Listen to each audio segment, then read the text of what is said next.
Robots may seem helpful, but one wrong command and they can take over the whole world. San Francisco is a futuristic city where robots have become a common part of life. Even gambling involves them. People put in all of their savings in illegal robot fights against the famous gangster Yama. No one seems to be capable enough to defeat Yama's scary robot. Suddenly, a young teenager named Hiro steps out of the crowd. He brings his funny-looking robot to fight, and Yama believes it's just a joke. Hiro is a robotics lover whose tiny invention can take over huge robots. Yama feels insulted after losing the fight, so he sends his man to teach Hiro a lesson. Thankfully, Hiro's elder brother Tadashi comes in at the right time and takes away Hiro. After running away from the goons for a few miles, the siblings run into a police car. Everyone is taken to jail, but Hiro is forgiven. Due to his young age, his Aunt Cass scolds him for causing trouble and advises him to focus on study. She has been taking care of the kids since their parents died. Tadashi offers Hiro to join his high school, but Hiro believes there's no school worthy of him to join in. To prove him wrong, Tadashi takes him to his educational institute and shows him their high-tech laboratory. Hiro also gets to meet Tadashi's close friends, nicknamed Wasabi, Gogo, Honey, and Fred. They all love science and spend most of their time inventing or modifying different machines. Tadashi is also working on a project.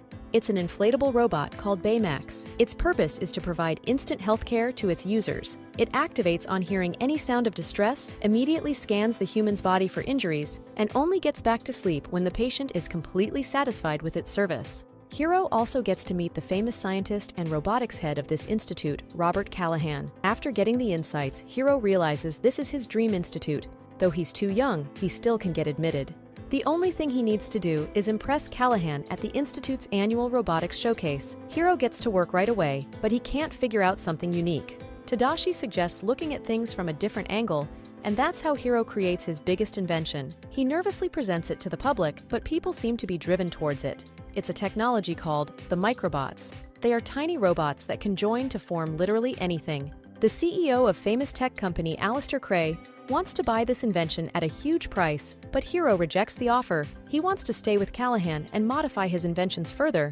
Callahan admires Hiro's decision and gives him the admission letter. Aunt Cass gets really delighted to hear the big news and treats everyone to dinner.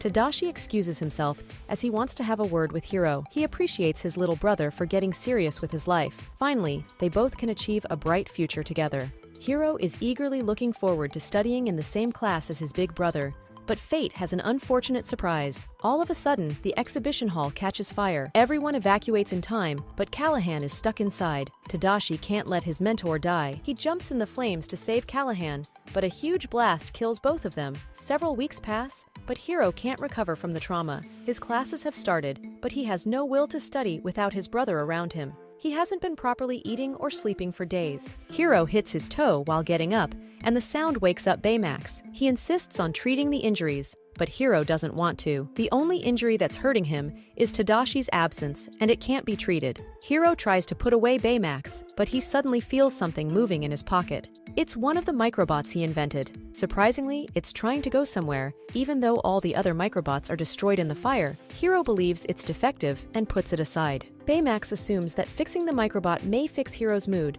so he starts following the direction indicated by the little bot. Hiro realizes Baymax's absence and starts looking for him. His aunt stops him at the door and Baymax goes away really far. Hiro tries to catch up and reaches an abandoned factory. The microbot is pointing towards the factory, but the gate is locked. Hiro and Baymax enter through the broken window and look around the creepy place. There's a production machine that is creating microbots at a large scale. Thousands of them have already been produced. Hiro is left in shock, but he must hurry back immediately. There's a masked man behind this, and he doesn't like intruders. Hiro and Baymax rush towards the exit, while the masked man attacks them with microbots. Luckily, Hiro and Baymax get out in time. They immediately get to the police station and report about the illegal production. The policeman is definitely not a robotics expert and doesn't understand a word. He prefers seeing Hiro's guardian, but Hiro doesn't want Aunt Cass to know about this issue. He gets back home and wishes Tadashi was here. Seeing him sad, Baymax downloads information to fix personal loss. He contacts Hiro's friends and gives Hiro a warm hug. Hiro recalls the fire incident and realizes that it might not be an accident. The masked man is the one who stole the microbots on the exhibition night and then set fire to cover his tracks. He's the murderer of Tadashi, and Hiro must take revenge. To face the evil man, Baymax must be upgraded to a fighting robot. Hiro makes all the arrangements and designs combat armor for Baymax. He also downloads new updates, enabling Baymax to fight like a ninja. After the preparations, they get back to the abandoned factory, but no one is there. Hiro notices someone at the seaport. It's the masked man. Hiro hides away with Baymax. But Tadashi's friends jump there out of nowhere. They had received Baymax's message and came to give Hiro emotional support. Hiro tries to keep everyone quiet, but he fails, and the masked man spots them. He attacks with a huge army of microbots. Wasabi starts the car, and they all get in. They are driving around the city, but the masked man keeps following them. Gogo can't stand Wasabi's slow driving anymore and takes charge. She drives recklessly through the streets and under the bridges. Despite the efforts, the masked man is still after them and floods with microbots. The poor car loses track and falls deep into the water. The masked man assumes the kids have drowned, so he leaves happily. Hiro and his friends survived. Baymax's inflated body helps everyone float to the surface. They must find a good place to hide from the enemy, and Fred knows a safe site. He takes everyone to a huge mansion. Surprisingly, it actually belongs to Fred. Due to his shabby appearance, everyone thought he was homeless, but in reality, he's as rich as a king. After taking a little rest, Hiro gets back to his investigation. He has seen a weird logo on the masked man, but no one recognizes it. Fred believes that Alistair is behind all this, as he always wanted to buy microbots. But why would such a high-profile dude come down to stealing? Baymax has some information too. During their encounter, he scanned the masked man's body and saved his medical details. It's still impossible to track the medical records of the whole city. Hiro starts working and designs special armor for each of his friends. He gives everyone special powers to face the enemy. The one to get the best armor is Baymax. He has abilities like rocket fists and flying wings. He still needs some practice though. Baymax takes Hiro for a ride around the city and masters his flying skills. After a hard day, they sit down to take a rest. There's still so much to do. Hiro has improved Baymax's scanning power, and now he can scan the whole city at once. Using this ability, Baymax locates the medical data he got from the masked man.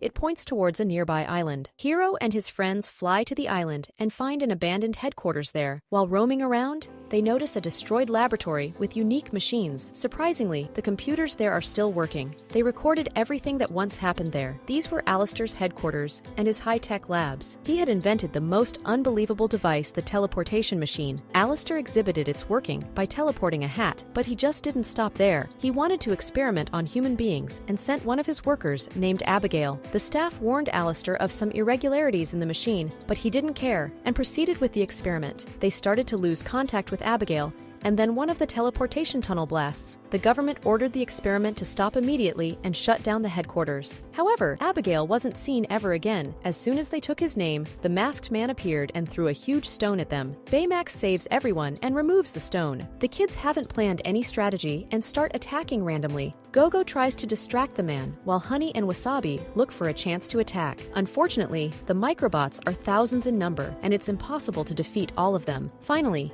Hiro takes the lead and attacks along with Baymax. The man drops his mask, and Hiro grabs it immediately, but the biggest surprise is yet to come. The man behind the mask isn't Alistair, it's Professor Callahan. The blast at the exhibition happened accidentally, but Callahan used microbots to save himself. However, he didn't bother to save Tadashi, who only went there to save his professor. Hiro loses his temper, realizing that his brother sacrificed his life for nothing. In anger, Hiro takes out Baymax's healthcare chip and orders him to kill Callahan. Baymax's eyes turn red, and he follows the orders. The other kids try to stop him and advise Hiro to get back to his senses. Callahan was about to get killed, but Honey put back the healthcare chip in time. Callahan picks up the mask and escapes immediately, but Hiro hasn't given up yet. He flies back to his labs with Baymax and fixes its scanning vision. Then he tries to take out the healthcare chip so he can kill Callahan and avenge his brother's death. Baymax doesn't let him do that and shows him all the footage Tadashi recorded during the making of Baymax. It took him countless attempts to finally perfect the working of Baymax. Tadashi seemed really happy and wanted to show the invention to his little brother. He believed the world needs Baymax, and it's going to help numerous people.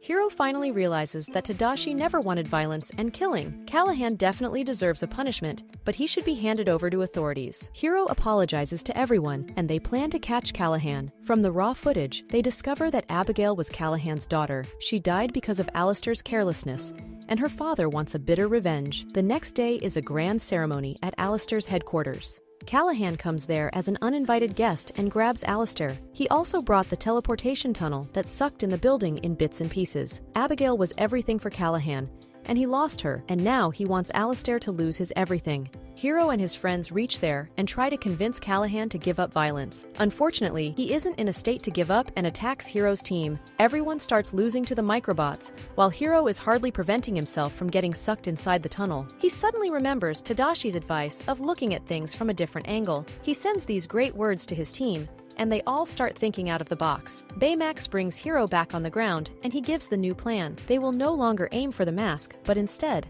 they are going to disintegrate the microbots. Due to their lighter weight, they will easily get sucked into the tunnel. The plan works, and Callahan is left with just a few of his microbots. He can't fight with them, and Hero can easily kill him. Hero keeps his temper down and just removes Callahan's. The enemy is defeated, but the teleportation tunnel must be shut down. While others were trying to figure out a solution, Baymax sensed a form of life from the tunnel. It's a female in hypersleep. It must be Abigail. Hero can't let her die and jumps into the tunnel to save her. He finds Abigail inside a pod and grabs on to take her out. They were just a few miles away when a huge stone hit them. Baymax takes the attack on himself and his armor breaks. He can still send out Hero and Abigail safely with his rocket arm. The sweet robot asks Hero to say that he is satisfied with the care so Baymax can be shut down. This fluffy robot is the biggest and dearest invention of Tadashi. Hero can't bring himself to leave it, but there's no choice. He comes out with Abigail while Baymax is left behind. Everyone is safe, and Callahan is behind bars. Hero and his team's identity is kept secret, and they are rumored to be superheroes. After a few days, Hero joins the Robotics Institute and sets up his new room. He also brought Baymax's rocket arm with him. Suddenly, Hero realizes there's something inside the fist. It's the healthcare chip. Hero reinvents Baymax and gets back his best buddy. They never planned to be superheroes, but fate had something else stored for them. Together with his other friends, Hero has made the most popular superhero team in the nation.